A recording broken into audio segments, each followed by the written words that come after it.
Okay, so the players have made their way out onto the training pitch. They'll do some like warm-ups, of course, before getting into the main bulk of the training. And it's their first day back together as a group today. Webbs, after representing their countries all over the world. Of course, there has been a group training hard here as well. But what's it like when you all get back together for the first time after an international break? Oh, it's nice. There's always a bit, bits of banter. You click back into gear straight away. You can hear the lads sort of smiling and laughing in the background, and it is always nice to come back because it's like a feeling of home. You go away on your internationals, of course, you represent your country, enjoying it, but when you come back to business with the lads you banter with every day, it's good. Yeah, and that's probably why they've taken a little bit longer coming out onto the training pitch, actually, because they extended the length of the meeting just so that everybody could return sharing their stories from their ventures away with their countries. And there have been some incredible stories as well as players seek to book their place at next summer's World Cup. We do have a number of players who will be representing their countries over in the USA, Mexico and Canada, including our captain Bruno Fernandes, who scored a hat-trick for Portugal when they beat Armenia 9-1. So he comes back to the group, along with Diogo Dalot, who also played in unbelievable form. Yeah, amazing. I think it sounds like Portugal should beat Armenia, but the manner in which they did it was tremendous. And you want the lads who go away to have a good experience and then come back, with that same buoyancy. So, yeah, listen, we know his goal-scoring prowess, his creative mind, if you like, in the way he plays. So if he's on it, he's as good as anybody. Yeah, that was a brilliant victory for the Portuguese, without Ronaldo as well, who was sent off in the previous match against Ireland. So no doubt there'll be many a conversation about our Portugal a better team with or without Cristiano in it. That conversation for another day. But looking at the group out there, Patrick Dorgu, he scored for Denmark, although they were beaten 4-2 in that amazing game at Hampden Park against Scotland. So they'll have to go through the playoffs, Denmark, if they want to reach the World Cup. And they've got every chance.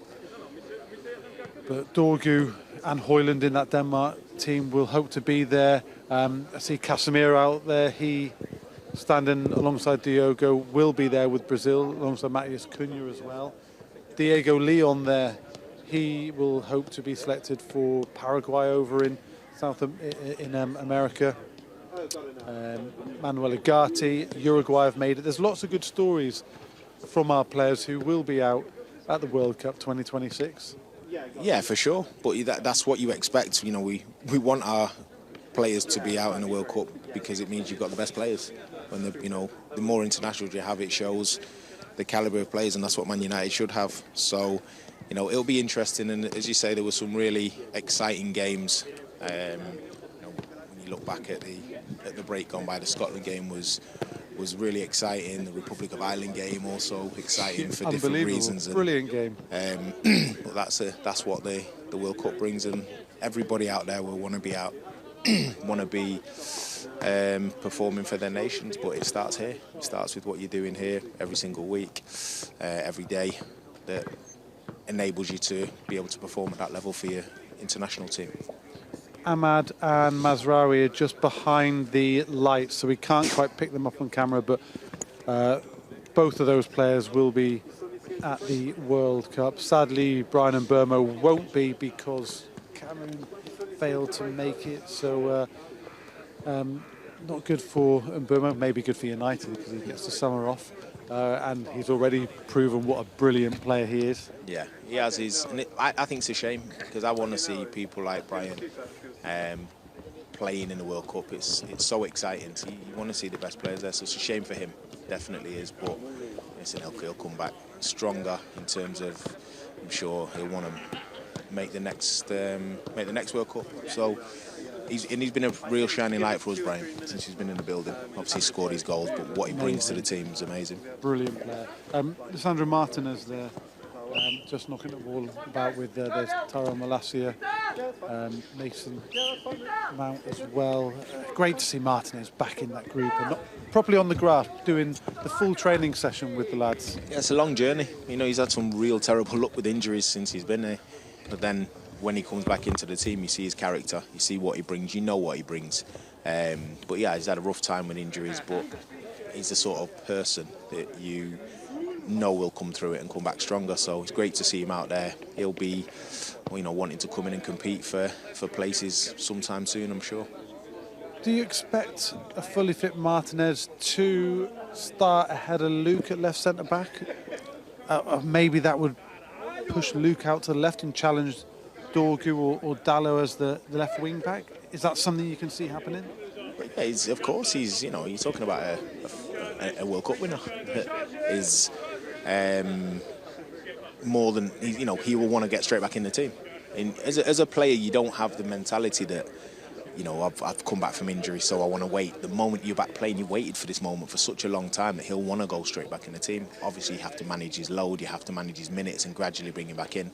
And then, as you say, you've got the big competition for places. So whether it's Lenny playing out there or Luke Shaw or whatever, you know, he's got to make sure that he's in form enough to beat them, to get in the team. Let's see who's going through the tunnel of death. Looks like, is that Lenny going to go across and go through? Or is he just getting in formation? This has become a little bit of the pre-training ritual for us at the moment, as part of the bonding thing between the players, I think, isn't it? Just see who's going to run through it. There's a few. Yeah, there's definitely a few there. Me, Lenny Yoro at the back. Who went through first? I didn't quite see that. I didn't quite see the front two. But it's like it's not over. I think it might have been Carlos, one of the coaches, actually, who went through first.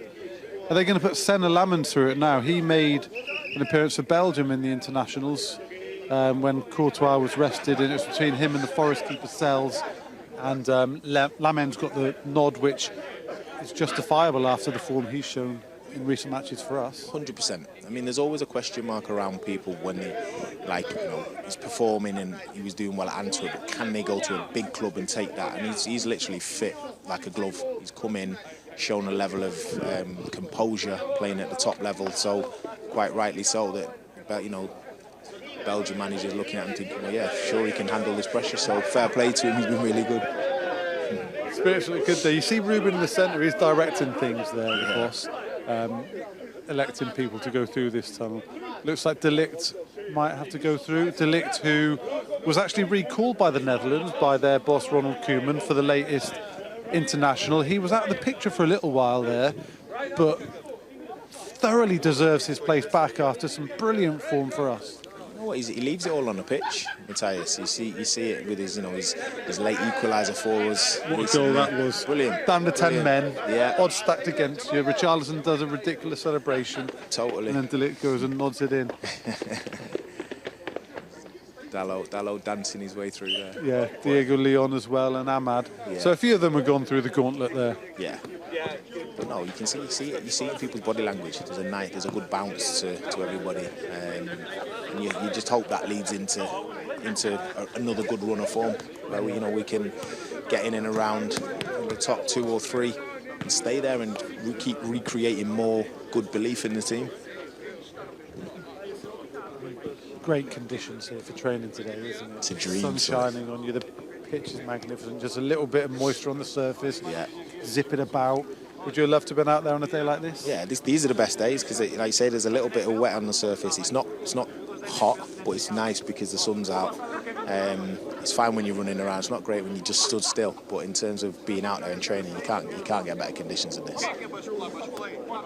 This is always my favourite part. Yeah. Doing the rondos like this and good just fun. Getting a little feel on the ball, and you know what's interesting to other clubs I'd gone to. They used to do it in a much bigger space, but it's so tight in there. Your feet have to be really good, and it's just interesting. You have to be sharp. Yeah, I mean, if you look, you got 2 people in the middle, and you're allowed 1 touch. You know, your feet have to be really good, otherwise you end up in the middle all the time, and that's no fun. I'd be in the middle all the time. I'd be struggling here. That'd be through choice. So a couple of the youngsters to talk about. Diego Leon in this first group, still biding his time, finding his feet in. Yeah. English football over the other group. Young Shea Lacey there. Yeah. Fletcher there too. See the back of him there. Is that Jack or Ty? That's Jack, I think, isn't it? So yeah, a couple of young players getting their experience just training with this group. That's right. That's right. I think it's an interesting one because obviously Diego Leon came in and openly said, "I'm here. I want to play," but there's always an adaptation period to the level when you come in, and he'll see that. He's pushing to try and get minutes where he can. Of course he is. And then obviously the young lad Shea Lacey's done well. He's gone away. He goes away in the national team as well. Scored in the cup for United as well, and he's in good form. He's got great talent. He really has. He's got great ability. He sees the game really well, young Shea, and the same with with Fletcher as well. So it's what the club's built on, Sully. The club's built on the foundation of the academy and young players being in the mix with elite performers that are bought in, and that blend often one pushes the other, So they're in a good space, but it's up to them to work hard and get themselves as many minutes as possible. One thing you can say by looking at the young players with the senior pros is they don't look phased by it. They blend in pretty seamlessly. Talking about needing a good touch in a session like this, what Shea and Jack over there, that's something they both definitely have. Yeah, they do. They do. They're nice on the ball, and again, you actually don't get to this level if you can't handle the ball. They've not just arrived here without a long period of training and trust from the coaches below that push them up to this level. So, and then it is about your mentality. It's about can you handle the pressure? Can you handle the banter, the speed of the game? And will you go out and perform in the same way that you've done for the 21s? Which is the most important thing, is transferring what you are as a player into the game, into the professional game, effectively.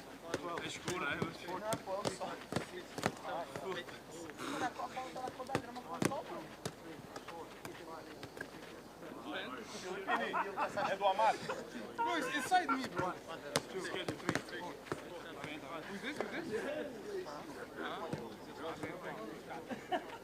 Just looking at a couple of the other players there, Rebs, and Luke Shaw, Owen Group. You mentioned he could end up playing more of a left wing back if Martinez gets into the team. He'll certainly be competing. Yeah. Could he, with a big 6 months, force his way back into the England picture?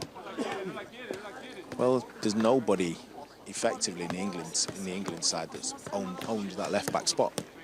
Nico O'Reilly from City was there last time out. Yeah, last season you had Lewis Skelly, you've got Lewis Hall, you've got even I think Livramento's played the opposite side as well. There's no absolute nailed on left back, and if Luke's fit and Luke's playing well, he is the best. He's the best. He's the best the way, yeah, for sure. Yeah. He is. His levels are unbelievable.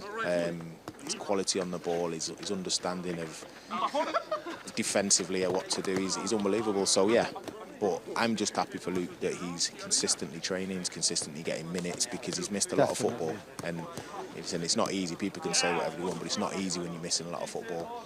It's nice to see how he's been managed coming back in as well with the minutes. He was slowly brought back in, and it seems like there's a lot of thought about how you keep him fit.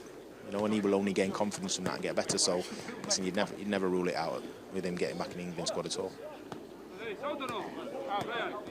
No Harry Maguire out there today, but he would have a similar mindset to have a big 6 months and maybe get back into that England fold.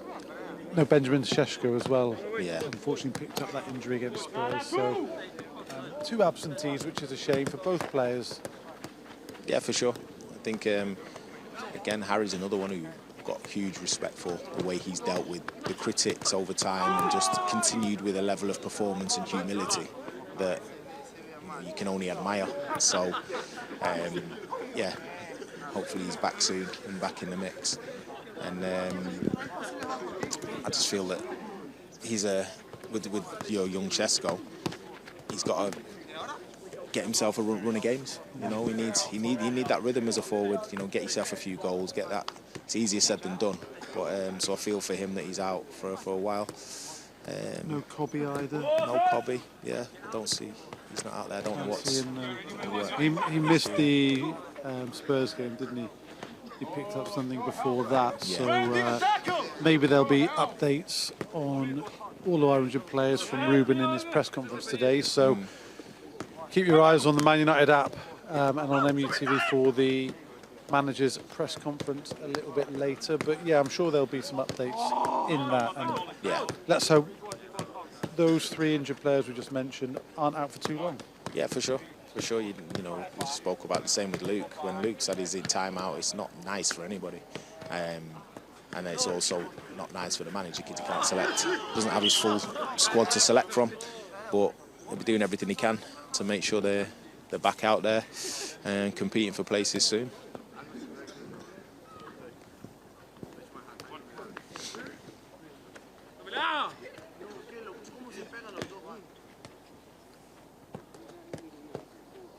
I love watching Cunha play football. Oh, Cunha is so good, isn't he? I think he plays with a freedom, which is nice. He's got a smile on his face. But Yeah.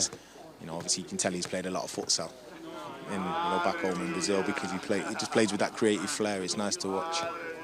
It was interesting to hear Director of Football Jason Wilcox speak about him, and obviously he was part of the team which brought Matheus Cunha to the club, and he said United always have had and always do need one player, a bit more of the maverick, who does the unexpected. You give a licence to be that spark, that player to get on the ball and try things. Yeah, for sure. And I think I remember speaking to Matheus when he first came in, and I said, "What made you tick? Or what at Wolves? What made you, grow in the way that he did?" And he basically said the freedom. The manager said, "Go out there and enjoy yourself." And you need that when you're.